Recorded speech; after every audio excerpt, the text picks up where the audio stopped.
Y ahora viene el siguiente señor que ya está aquí, ya ha venido. Here's the next. Thank you very much. Hi, sir.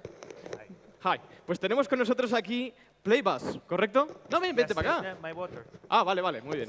Tenemos aquí Playbus. Playbus nos va a hablar de la escalabilidad de una startup del ecosistema de Tel Aviv. Y para ello tenemos con nosotros a Asaf Sagi, vicepresidente International Markets de Playbus. Un fuerte aplauso para él, por favor. Thank you very much. Thank you. Okay. Hola, thank you for having me today. Asaf Sagi, I'm the VP of International Markets at Playbus. I'm privileged. I'm privileged to stand here today and speak to you. And it's because the reason is that we as consumers, all of us, are fed up. We're tired of the content that we're consuming on digital sites that is being served to us the same way that it has been served for dozens of years. Articles that are 2,600 words, videos 3-minute, 10-minute long, a rain of banner ads, website takeover. And you know what? Most of us don't want that anymore. And that's a major problem for publishers. The quote that you see behind me is by Bob Iger, the chairman and CEO of Disney. And he basically says that it's too difficult for consumers. Now, Disney knows. They own ESPN, one of the largest sports companies in the world, and ABC Television, the international ABC. And they're seeing this difficulty on a daily basis. By the way, they're also our investors. So, you know what? It's no secret in the industry. Every publisher knows that you're not reading. You can know that by that button over there. Read the full article. This button, the little secret behind this button, is that there are more people who don't read articles until the end than people who do. And the actual number is 80%. 80% of us will never read an article until the end.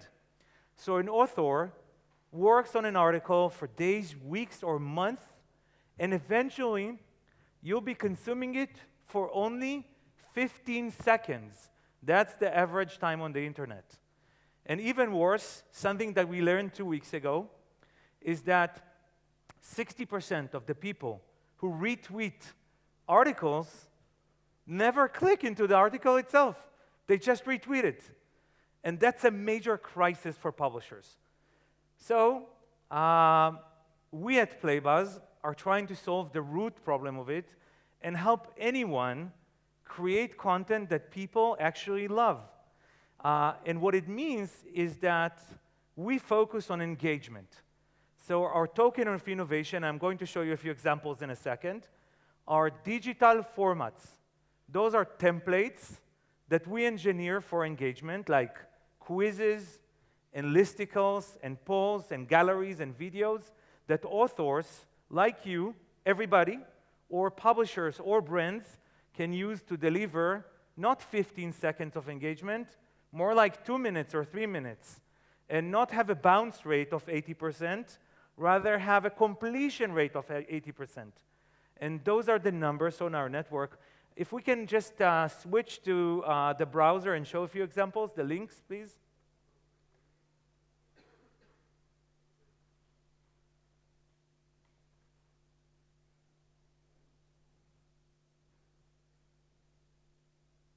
Yep, thank you very much. So I brought 3 examples. Can you show the website? Is this ABC? Yes. So this is one of the formats that we have. It's called Trivia. It's basically a way to ask people about any topic, general knowledge, education, about the history. And can you click on one of them? So this is a correct answer. The image can flip and show you what is the story of that question, etc. So this is another right answer. And what you see here is an article that was created on our CMS, and it's embedded here with a JavaScript code. Let's switch to another example. Okay, so this is Verne. There is a full representation of all the big publishers in Spain. So Verne by El País, they basically created an item with what we call flip cards. Can you click this for a second, please? Okay, you ask a question with an image, the user clicks and they see the answer. So it could be anything about politics, sports, etc. And let's look at the last one. So the last one by Marca is a personality quiz that asks you, are you more like Diego Simeone or are you Zinedine Zidane? Okay, so it can be a very light content, and if you can click through it, you're getting a series of questions that you answer. It's an intimate conversation between you and the article.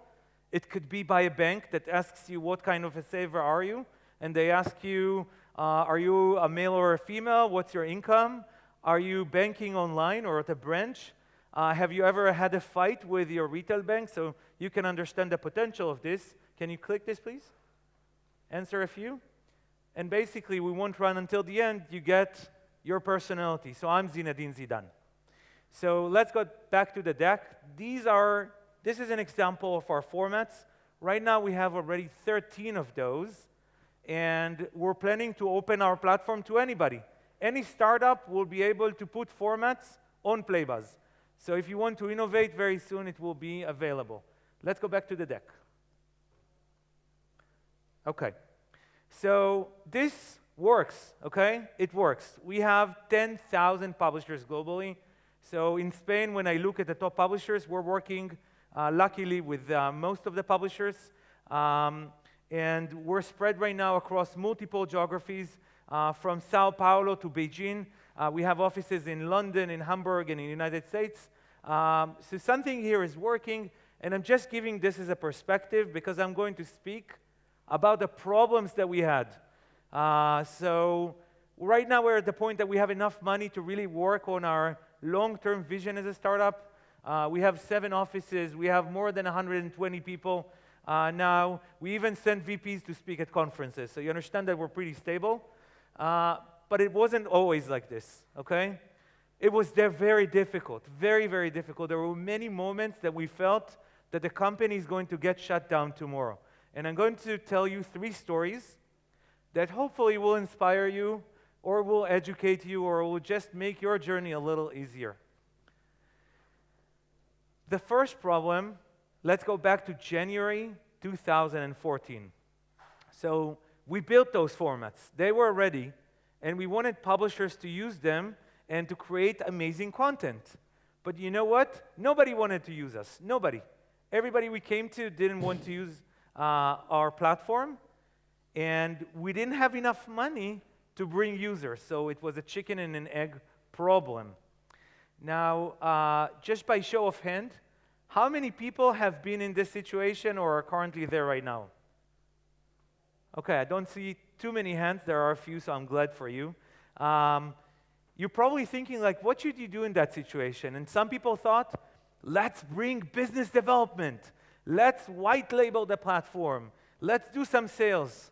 Well, that's not what we did. We actually rolled the dice. We had only 4 months left of money before we were about to go bankrupt, and we hired the best content people that we could buy. And those people sat for days and nights and basically created content with our formats, went on Twitter and tagged celebrities, and tried that those celebrities will retweet our content. And after 3 months, the miracle happened. We had this personality quiz of who were you in your past life? And who doesn't want to know what they did in their past lives? So this pushed us from 1,000 users per day to 1 million. In one day, we became completely viral in the internet. And that felt very good. That was a very good thing for us. And what helped us is that we believe in people, we bet on people, we bet on growth hack, and we basically tried our luck. But it wasn't enough. It was definitely not enough, okay? Because yes, we had page views, and yes, we started monetizing. We had some money in the bank. We were able to get R&D developers. We even had in our community people like all of us who came to Playbuzz and created content and shared it with their friends. But publishers didn't care at all, okay? Even the Spanish publishers didn't care. And the people at Ideal were one of our early adopters, but even then didn't know of us at that point. They thought that we were just a startup, knocking on their doors, selling them dreams, like many startups that come to media companies every day.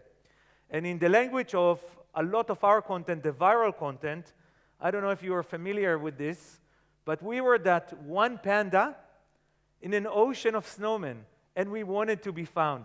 We wanted somebody to find us. So, what we've done is we focused on a tiny, teeny, small bit of our value proposition, something that the entire world was after: social shares. We knew that all the publishers in the world are looking for shareability, and we harnessed our community. We told everybody who worked with us in our community to try and write content that delivers shares. We changed our technology. We built a technology that helps the user to share more into social. And we basically found a company.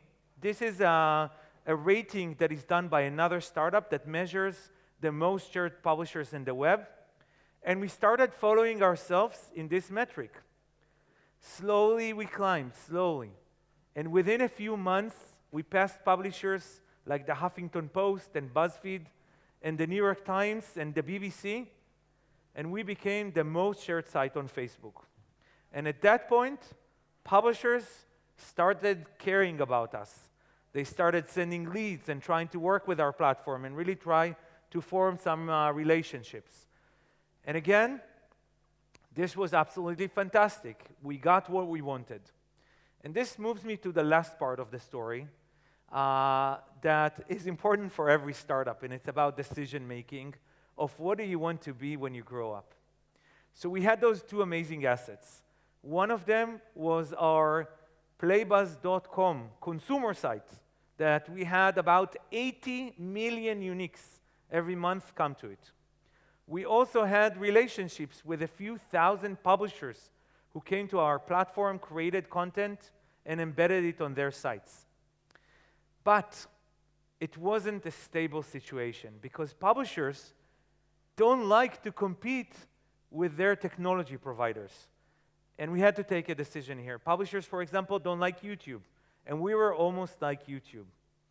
And we had to decide whether we want to be a B2C or not to be a B2C. Now, I cannot explain the full array of considerations here, but I just brought an example from the Spanish world that I think that people can connect with. In January, nobody thought that Zidane would be a good manager, okay? The ex-manager of Bayern Munich said that it's complete madness to let him run the team. Lo and behold, he took the Champions League. And that's exactly what happened in our case. Our CEO acted with his gut, and the decision was very strong. It helped us grow even further to the point that we are right now at 10,000 publishers. So, where we are today is that we're monetizing our platform. We're working with brands. There are many branded campaigns. The problems are not over, okay? They're just getting more and more difficult. And we are right now at the problem that we have many international sites and things fall between the cracks all the time. It's very hard to coordinate. But we're going to overcome those problems. And there is one motto that from the beginning of the inception of the company is something we constantly speak about. We didn't come this far to only come this far. And what we're trying to do is to constantly grow and to solve those problems and really deliver what we committed on, to help anybody create content that people really love. That's it. I'd love to take any questions if you have them. Also, thank you very much, Asaf. So now, as we did before, this is your time. If you have any question for Asaf, he will be pleased to answer. Is there any question there? We still have 6 minutes. No? Do you want to miss them? Something extra you want to talk about? I'm interested in how many people in this room right now are actually entrepreneurs building their own companies? 1, 2, 3, 4, 5, 6, 7, 8, 9, 10, 11, 12, 13, 14, 15. Okay, around 20. So I want to actually go back to the first problem we faced. If we can go to the presentation, the chicken and egg problem. I think that this is like the most difficult thing for startups.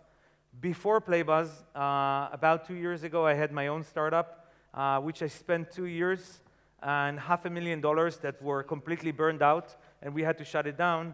And I just think like my best advice to people here is to really find that growth hack. Like, don't look for miracles and don't look for a consultant solution to solve those problems.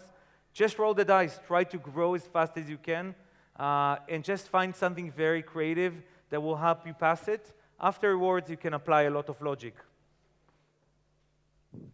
That was a fantastic advice. Just take a risk. Just do it. Yep. Just do it. Then, that's it. Thank you very much, Asaf. Thank you very much for being here with us. You're welcome. Muchas gracias. Thank you very much.